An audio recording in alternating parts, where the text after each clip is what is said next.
attached to the surface at the lung while the outer layer lines the inner surface of the chest wall। वो कह रहे हैं inner wall जो है वो कहाँ पे है, लंग्स को इनक्लोज करती है, और जो आउटर लेयर है ना वो चेस्ट वॉल को करती है और डायाफ्राम को।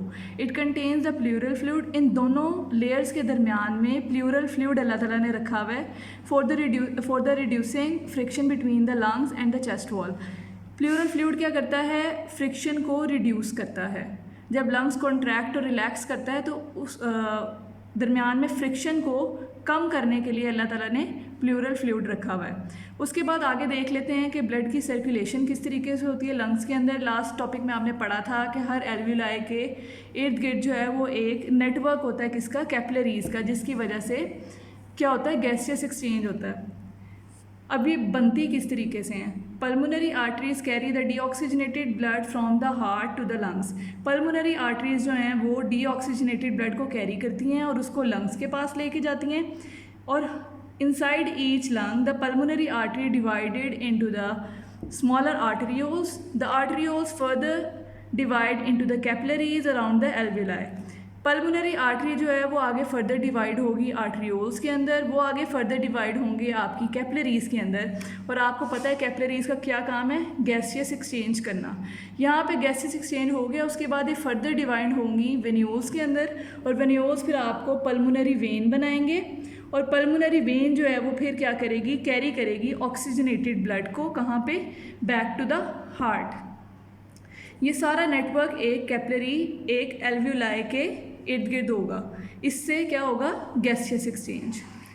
नेक्स्ट देख देते हैं कि मैकेनिज्म ऑफ ब्रीदिंग क्या है। ब्रीदिंग होती किस तरीके से है। ब्रीदिंग के दो पार्ट्स हैं, दो स्टेप्स हैं। सबसे पहले तो इन्हेलेशन। इन्हेलेशन का मतलब है सांस को लंग्स यानी कि सांस को बॉडी के अंदर लेके जाना। इसका दूसरा नाम है inspiration. Inhalation means the intake of air to the lungs. अब अच्छा, अब ये डायग्रामेटिकली आपने देखना है कि होता क्या है। एयर आपकी बॉडी के अंदर एंटर हुई, आपका रिब केज एक्सपैंड होगा और आपकी जो डायाफ्राम है ये नीचे डाउनवर्ड मूव करेगी।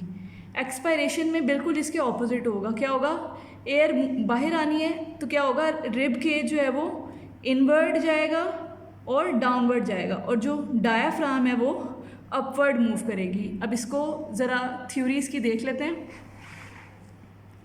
Intercostal muscles located between the contract for the upward and the downward movement of the rib cage. Intercostal muscles बेटा कहते हैं दो रिब्स के दरमियान में जो मसल्स होते हैं उसको हम क्या कहते हैं, इंटरकोस्टल मसल्स। तो वो कह रहे हैं कि इंटरकोस्टल मसल्स क्या करते हैं, कॉन्ट्रैक्ट करते हैं और अपवर्ड मूव करते हैं, और रिब केज जो है वो डाउनवर्ड मूव करता है। आप सांस लेके जब देखेंगे ना तो आपको पता चलेगा कि आपका जो रिब केज है वो क्या करता है, बाहर की तरफ मूव करता है, और एट द सेम टाइम आपका जो डायाफ्राम है वो कॉन्ट्रैक्ट करता है और डाउनवर्ड मूव करता है। These two contractions increase the volume of the chest. जब आप सांस लेते हैं ना तो आपकी जो चेस्ट कैविटी का वॉल्यूम है वो इंक्रीज कर जाता है। So the pressure inside the chest is reduced and the air is moved into the lungs. Pressure जो है वो चेस्ट कैविटी के अंदर क्या करता है, कम हो जाता है, और जिसकी वजह से एयर मूव करके कहाँ पे जाती है, लंग्स के अंदर। आप इसकी मिसाल ऐसे ले सकते हैं जैसे एक बैलून है, जब आप उसके अंदर हवा भरते हैं तो वो बाहर की तरफ मूव करता है और उसका वॉल्यूम क्या कर जाता है, एक्सपैंड हो जाता है। सेम यही जो मिसाल है वो हम लंग्स के लिए लेते हैं। जैसे ही लंग्स के अंदर एयर जाती है उसका साइज़ इंक्रीज़ कर जाता है। नेक्स्ट है एक्सहेलेशन। एक्सहेलेशन को हम एक्सपायरेशन भी कहते हैं। Exhalation means the moving the air out of the lungs. Exhalation में क्या होता है, जो लंग्स के अंदर से एयर जो है उसने बाहर जाना है, बाहर की तरफ मूव करना है। अब इसमें क्या होगा, जो सारी चीज़ें इंस्पायरेशन या इनहेलेशन में हुई थी उसके ऑपोजिट सारी चीज़ें एक्सहेलेशन में होंगी। द इंटरकोस्टल मसल्स रिलैक्स करेंगे to move the rib cage inward. अब आप अपना सांस बाहर की तरफ छोड़ के देखें तो आपको पता चलेगा कि जब आप सांस बाहर की तरफ छोड़ते हैं, एक्सहेल करते हैं, तो आपके इंटरकोस्टल मसल्स रिलैक्स करके आपका रिब केज जो है ना वो अंदर की तरफ जाता है।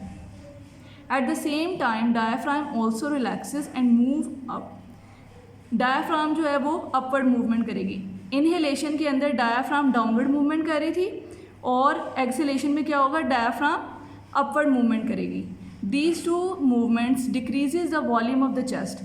वॉल्यूम का जो चेस्ट का वॉल्यूम है वो डिक्रीज़ करेगा, और प्रेशर इंक्रीज़ करेगा, जिसकी वजह से जो एयर है वो बाहर की तरफ आपके लंग्स से बाहर की तरफ मूव करेगी और इस प्रोसेस को हम क्या कहते हैं, एक्सहेलेशन।